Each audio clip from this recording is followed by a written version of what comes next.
พระศาสดาได้ทรงอาศัยเมืองไบสา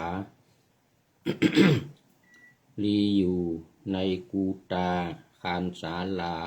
มหาวัน ทรงปรารภเท้าสักกะเทวราชตรัสพระทันว่าเท้าพระมขวันประเสริฐกว่าเทวดาเพราะความไม่ประมาทมวลนักปราชญ์สรรเสริญหนาความประมาทเมธาหรือบัณฑิตย่อมติเตียนต่อถวายความนอบน้อมแด่พระรัตนตรัยและขอถวายความเคารพพระมหาเถระพระเถรานุเถระเจ้าคณะพระสังฆาธิการทั่วโลกอันมีพระเดชพระคุณพระธรรมเสนาบดีรองเจ้าคณะภาค7วัดพระธาตุดอยสุเทพเป็นต้นและขออำนวยพรแด่ท่านผู้ฟังท่านผู้ชมสาธุชนพุทธบริษัททั้งหลายวันนี้รายการธรรมทัศน์ของวัดพระธาตุดอยสุเทพออกอากาศทางสถานีวิทยุพระพุทธศาสนาแห่งชาติและจริยธรรมวัดพระธาตุดอยสุเทพมีพ่อครูวันลบนามวงพรหมเป็นผู้อำนวยการอาจารย์พระมหาประสิทธิ์ประสาธิโกเป็นหัวหน้าสถานีและอาตมาภาพพระครูปริยัติยานุศาสตร์เป็นผู้บรรยายเป็นประจำทุกวันเว้นวันพระเวลา 18:40 นาทีถึง 19:10 นาทีโดยประมาณวันนี้ก็ยังเหมือนเดิมคือบันทึกเสียงล่วงหน้ามาจากวัดพระธาตุดอยสุเทพเยอรมันเขตหินซึนบักเมืองซีเกนประเทศเยอรมนีวันนี้บรรยากาศมีฝนตกอย่างเมื่อคืนที่ผ่านมานี้ก็ฝนตกทั้งคืนตอนเช้านี้ก็ยังมีอยู่ปรอยๆตามพยากรณ์อากาศก็ว่าจะตกทั้งวันตกทั้งวันแต่มันจะดีก็คือว่าเวลาฝนตกเนี่ยอุณหภูมิมันจะสูงขึ้นอย่างวันนี้สูงสุดจะถึง8 องศาต่ำสุด0 องศาโน่นไปตอนกลางคืนนู่น0 องศายังไม่ลบนะยังไม่ถึงกับลบเพราะว่าฝนตกเมฆหมอกไม่มีหิมะไม่มี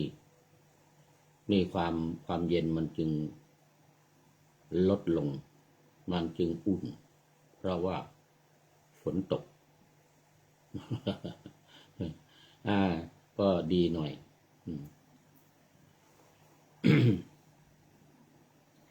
เอาละตอนนี้ก็เข้ามาสู่เนื้อหาสาระของธรรมะกันขึ้นเรื่องใหม่วันนี้เป็นเรื่องท้าวสักกะลำดับแรกก็จะมีการพูดถึงชื่อของ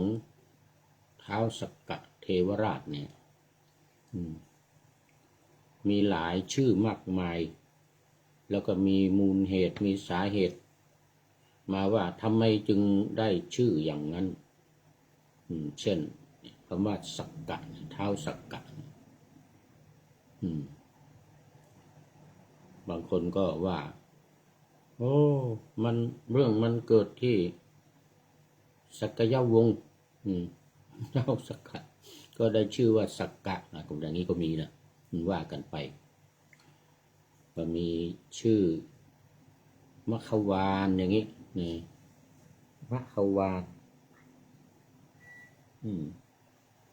มัขวานมัขวันเนี่ยอย่างเนี้ย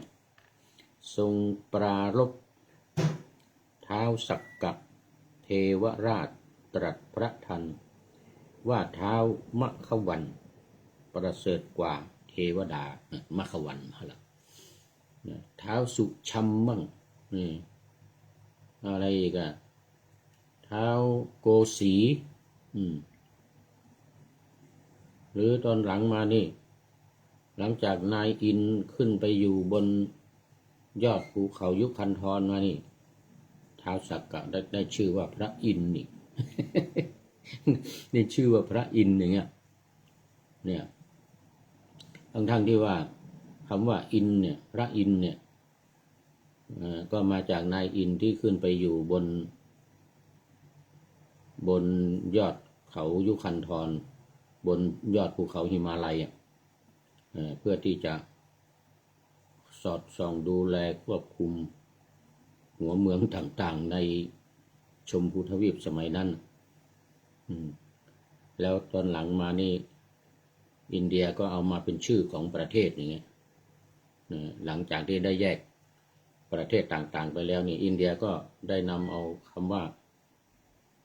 นายอินเนี่ยอินดะเนี่ยมาเป็นชื่อของประเทศคืออินเดียมาเป็นอินเดียก็มาเป็นชื่อของประเทศด้วยอย่างเงี้ยมาที่หลังเนี่ยเป็นชื่อที่มาที่หลังแต่ในฐานะที่ว่าอยู่บนฟ้าบนภูเขายุคันธรก็เลยได้เป็นชื่อของท้าวสักกะนี้ไปด้วยนะก็คือเป็นชื่อของแบบมีชื่อว่าพระอินทร์มีชื่อกับว่าพระอินทร์เป็นชื่อของท้าวสักกะนี้ด้วยเหมือนกันนะคราวนี้เราก็มาดูประวัติความเป็นมาในชื่อที่หลากหลายยังมีอีกหลายชื่อนะเดี๋ยวใครดูว่ามันมีอะไรบ้างนี่ก็สมัยเมื่อพระบรมศาสดาทรงอาศัยเมืองเวสาลีประทับอยู่ในกูตาคารศาลากูตาคารศาลานี่ก็พูดมาบ่อยๆโดยเฉพาะถ้าพูดถึงไวสาลีหรือเมืองเวสาลีนี่นะก็จะต้องมีการพูดถึงกูตาคารศาลาอยู่ในป่าใหญ่เรียกว่ามหาวันแล้วก็เรียกวัดเรียกว่าวัดมหาวันคือวัดป่าใหญ่วัดมหาวันนี่นะคราวนี้กูตาคารนี่ก็มาจากว่าศาลาเนี่ยมียอด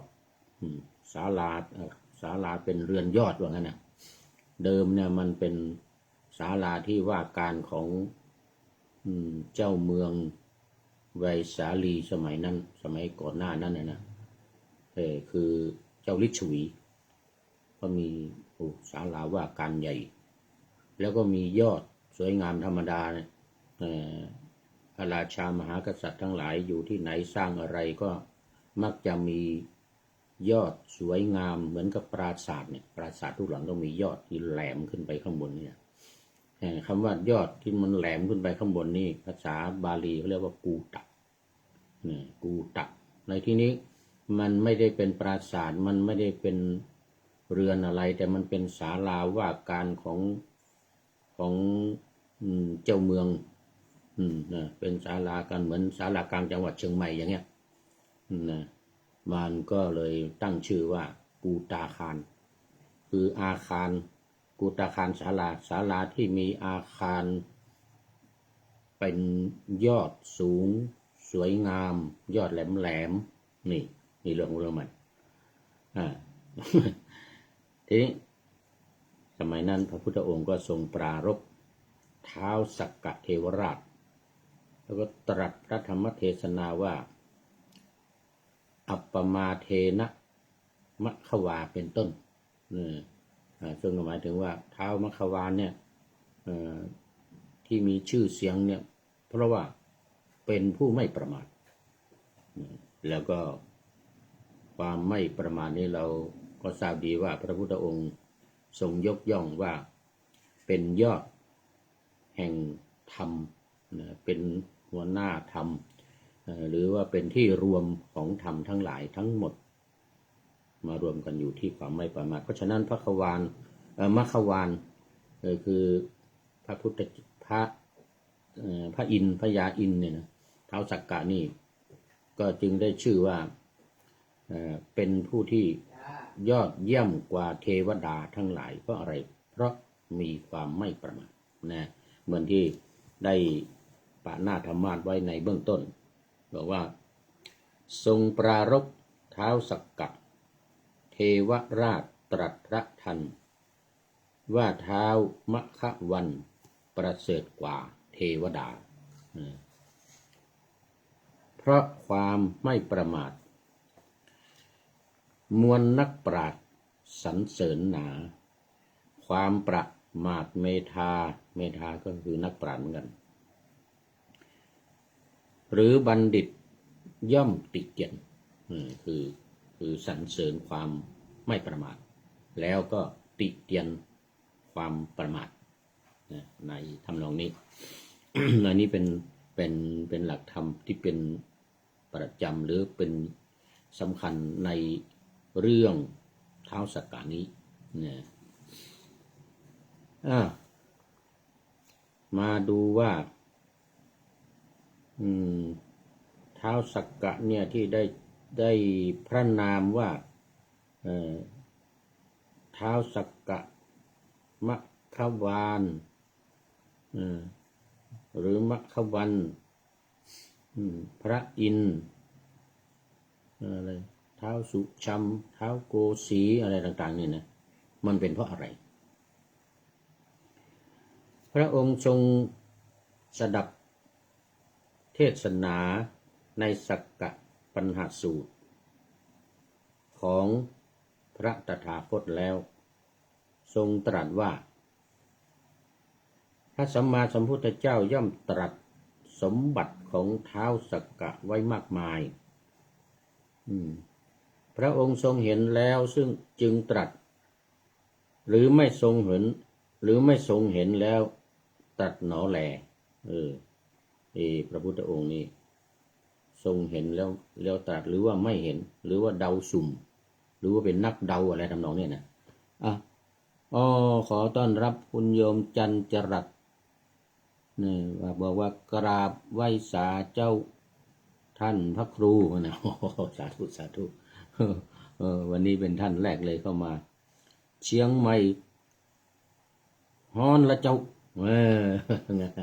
เชียงใหม่ฮ้อนแล้วเมื่อวานก็ดูเหมือนกันเชียงใหม่32 องศา32 องศา30ขึ้นไปนี่ก็ถือว่า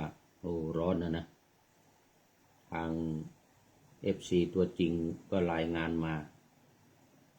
บอกวัดป่าแดงร้อนมากกว่านั้นวัดป่าแดงมหาวิหารนี่นะอยู่เชิงดอยสุเทพ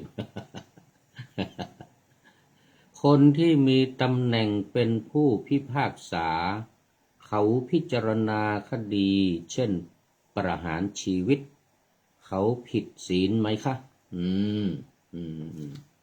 นี่เป็นคำถามที่ดีมากและเป็นคำถามที่พระพุทธเจ้าก็ตอบมาแล้วเลยสมัยอื่นท่านพระอานนท์ก็เคยตอบคำถามนี้นะว่าคนที่ทำงานอยู่ในหน้าที่เช่นเป็นทหารออกไปรบต้องฆ่าคนเนี่ยยิงปืนไปทีตายเป็น10เป็น100อย่างเงี้ยผิดไหมผิดศีลไหมยังไงนี่นะแล้วสมัย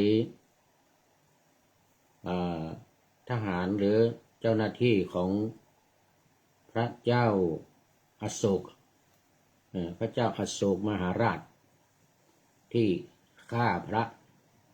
ทหารฆ่า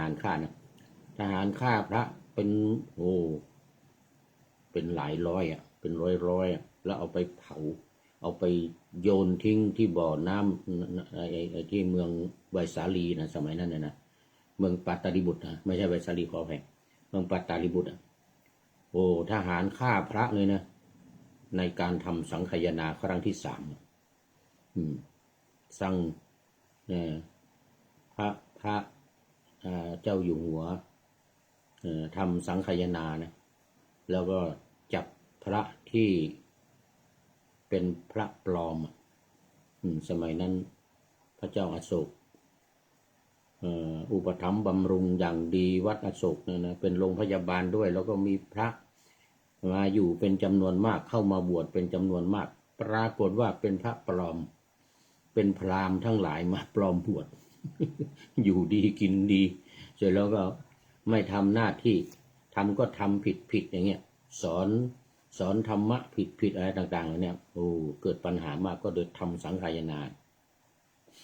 พอทำสังคายนาครั้งที่3เนี่ยนะเมื่อ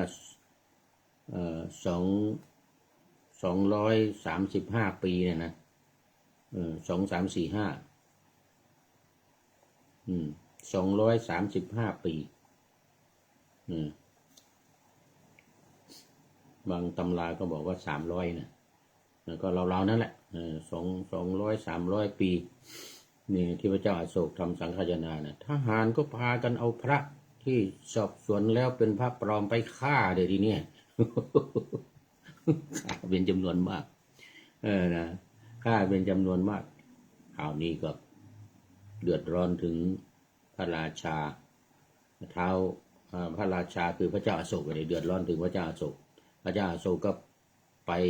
กราบเรียนถามประธานการทำสังคายนาตอนนั้นเป็นอะไรลืมชื่อไปนี่ขอต้อนรับอาจารย์ธีรวุฒิการเกตคุณโยมจิรภาขันธปราโภสาธุจากกรุงเทพ จากกรุงเทพมหานครแล้วก็ขออภัยโยมจิรภาโทรมาหลายครั้งมาตรงกับเวลาบันทึกเสียงพอดีจัดรายการหลายครั้งแล้วก็ว่าจะได้โทรกลับไปก็ลืมไม่ได้โทรไปโมทนาขอบคุณมาก วันนี้คึกคักกันหน่อยวันนี้นะมี FC เข้ามาเยอะคึกคักนี่แหละปัญหานี่แหละปัญหาที่คุณโยมจันจรัสถามนี่แหละผู้พิพากษาตัดสินประหารชีวิตเนี่ยนะเขาผิดศีลหรือเปล่าผิดศีลไหมคะนี่ต้องฟังคำตอบมันขึ้นอยู่ที่เจตนามันขึ้นอยู่ที่เจตนาสมัยพระเจ้าอโศกมหาราชไปเรียนถามพระโมคคัลลีบุตรติสสะเถระเนาะที่เป็นประธานนี่การพระอรหันต์นะเป็นพระอรหันต์การประชุมการทำสังคายนาครั้งที่3เนี่ยพระอรหันต์ทั้งนั้น500หรือเป็นพันเลยไปดูการทำสังคายนาที่ไวสาลีครั้งที่3เนี่ยนะ700นะรู้สึกจะ700พระอรหันต์ทั้งนั้นพระโมคคัลลีบุตรติสสะเถระเนี่ยเป็นประธานโมคคัลลีบุตรท่านประธานก็ตอบคำถามของพระเจ้าอโศกมหาราชว่าพระเจ้าอโศกมหาราชว่าเกล้ากระหม่อมเนี่ยจะผิดศีลไหมจะเป็นบาปไหมเนี่ยพระตายไปหลายร้อยเนี่ยอาหารเอาไปฆ่าว่างั้นนะพระโมคคัลลีบุตรก็ย้อนถามพระเจ้าอโศกมหาราชว่าพระองค์เนี่ยสั่งให้ทหารไปฆ่าหรือสั่งทหารไปฆ่าหรือยังไงย้อนถาม เพื่อที่จะตอบเพื่อที่จะตอบง่ายๆพระราชาก็บอกว่าไม่ได้สั่งให้ฆ่าเหมือนกันให้ไปดำเนินการเอาพระปลอมเนี่ยออก จากวัดหลังจากการทำสังฆายนาเนี่ยนะในช่วงนั้นในช่วงการทำสังฆายนาเนี่ยพอเรียกมาสอบถามพระอรหันต์เรียกมาสอบถามไม่ได้หัวไม่ได้หางพูดผิดถูกเข้ามาบวชปลอมแล้วไม่พอไปสอนคนทั้งหลายตามลัทธิของตัวเองไม่สอนตามคำสอนของพระพุทธเจ้านะเรียกมาถามมันจึงมีไอ้คาถาวัตถุไงขึ้นมาในการทำสังฆายนาเนี่ยนะพระอภิธรรมก็แยกจากพระสูตรชัดเจนก็ตอนทำสังฆายนาครั้งที่3นี่ก็หน้ายังไม่ได้แยกครั้งที่1ครั้งที่2ก็ยังเป็นพระธรรมวินัยอยู่ยังไม่ได้แยกเป็นพระสูตรไม่ได้แยกเป็นพระอภิธรรมไม่ได้แยกเป็นพระวินัยก็แยกก็คือแยกธรรมกับวินัยแต่ไม่ได้แยกอภิธรรมออกชัดเจนไอ้เนี่ยคาถาวัตถุนี่แหละไอ้ที่ถามพระปลอมเข้ามาบวชแล้วจับศึกเนี่ยนะจับศึกไม่พอทหารเอาไปฆ่านี่นะ พระราชากราบทูลพระราชาตรัสตอบท่านพระโมคคัลลีบุตรสัตว์เห็นแล้วว่าไม่ได้สั่งให้ฆ่าว่างั้นไม่ได้สั่งพระองค์ไม่ได้สั่งให้ข้าพระองค์ไม่ได้สั่งให้ไปฆ่าพระเหล่านั้นนะโอ้ถ้าอย่างนั้นไม่ผิดไม่ผิดไม่มีเจตนาในการฆ่าพระองค์ไม่ผิดไม่ผิดศีลไม่เป็นบาปรอดตัวไปพระราชารอดตัวไปคราวนี้มันไปตกที่ทหารนะสิครับนี่นี่ตกที่ทหารแล้วเหมือนคำถามของโยมของโยมอะไรนะโยมจันจรัสมาตรงกับคำถามโยมจันจรัสเนี่ยทหารที่ไปทำอันนี้ก็กลับไปพระราชวังพระราชาก็รับสั่งให้พวกทหารทั้งหลายหัวหน้านายกองตั้งแต่เสนาบดีหรืออะไรเนี่ยทุกที่มีรับผิดชอบโดยเฉพาะหมู่กรมราชทัณฑ์นะผู้อยู่ราชทัณฑ์นะเรียกมาถามว่าทำไมไปฆ่าพระเหมือนกันนะทำไมไปฆ่าพระเราไม่ได้สั่งให้ฆ่าพระนี่ไปถามพระหัวหน้าทำสังขายนามาแล้วเราไม่ผิดนะเนี่ยเราไม่มีโทษไม่มีบาปนะแต่พวกท่านเนี่ยทำไมไปฆ่าเหมือนกันนะข่าวนี้ก็ไล่เลียงมาเลยทีนี้หัวหน้ากองแม่ทัพหัวหน้าราชทัณฑ์หรืออะไรเนี่ยนะที่เป็นหัวหน้าระดับใหญ่นี้ก็ปฏิเสธกันใหญ่เลยไม่รู้อย่างนั้นอย่างนี้ไม่ได้สั่งไม่ได้รู้เหมือนกันเหมือนพระองค์นั่นแหละว่าไงไม่รู้ไม่ได้สั่งไล่เลียงลงไปเลยเนี่ยถามทหารลงไปถามไปเป็นชั้นระดับลงไปเลยว่าเนี่ยเรียกมาถามเลยเป็นระดับลงไปแต่ละระดับนี่นะที่รับคำสั่งไปนี่นะก็ปฏิเสธกันหมดปฏิเสธกันหมดบอกไม่รู้ไม่ได้สั่งให้ฆ่าไปถึงตอนสุดท้ายเลยทหารที่เป็นลงมือเอามาแล้วทีนี้ทหารที่ลงมือตัดคอพระนี่นะตัดทิ้ง เอาทิ้งโยนลงในบ่อน้ำเต็มบ่อน้ำก็เต็มไปหมดไอ้ที่ตัดเนี่ยเพราะอะไรถามทหารทำไมตัดทหารก็บอกว่าในคุกกับมันไม่มีพอมันไม่มีที่ขังมันเยอะนักโทษที่อยู่ในคุกมันก็มีเยอะอยู่แล้วเนี่ยแล้วก็พระเราเนี่ยที่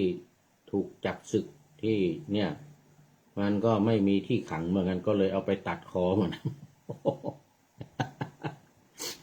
เอาไปตัดคอนี่แ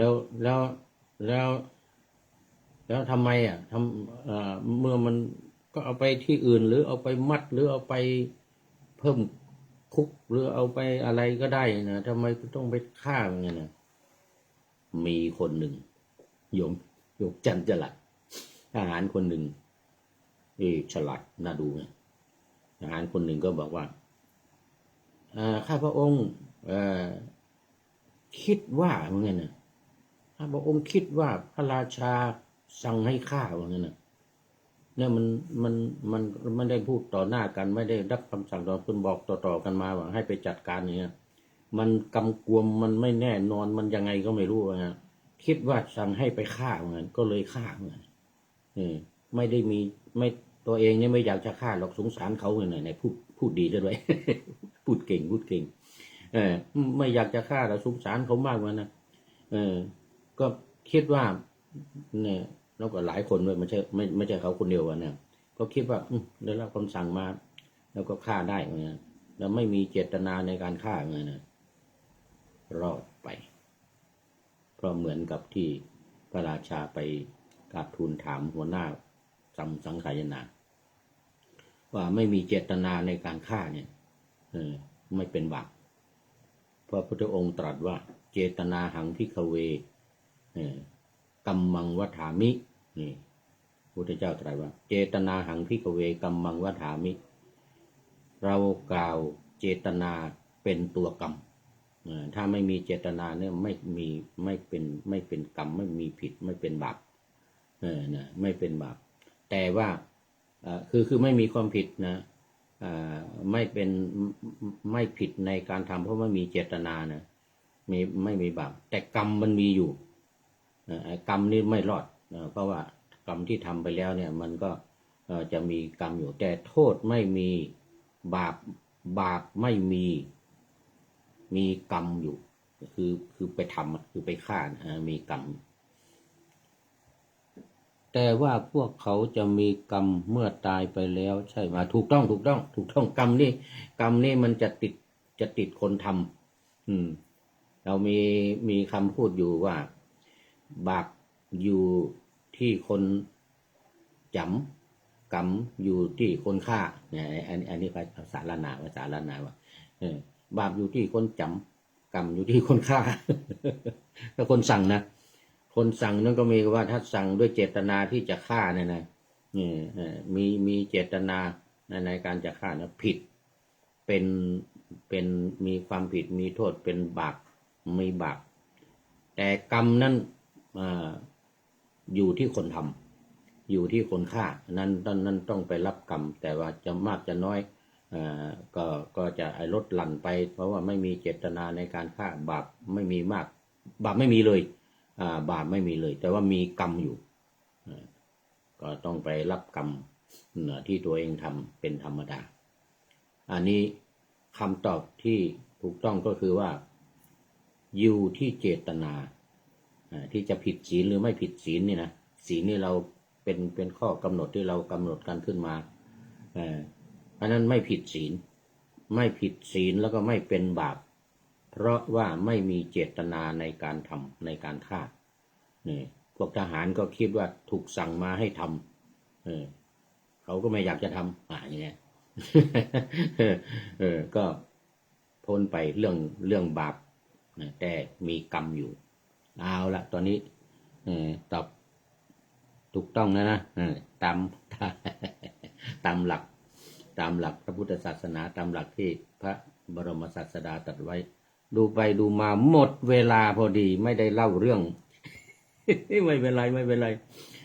หมดเวลาก่อนเนี้ยเอาไว้วันพรุ่งนี้เรื่องนี้ยาวเนี่ยเรื่องท้าวสักกะนี่มันเป็นเรื่องยาวก็ขอนำรายการธรรมทัศน์จากท่านผู้ฟังไปก่อนแล้วจะย้อนมาใหม่ในวันหลังเพื่อให้ท่านทั้งหลายได้รับฟังพระธรรมเทศนังเหมือนดังเดิมเป็นธรรมะในพระไตรปิฎก3ธรรมบทอันงดงามบรรยายเสริมอธิบายใจความเหมาะต่อเติมยกนิทานดั้งเดิมเสริมบทธรรมขอทุกท่านสุขกายสบายใจปรารถนาสิ่งใดอันเลิศล้ำจงเพิ่มพูนตามบุญงามและตามกรรมที่ได้บำเพ็ญไว้ทุกประการขอเจริญพร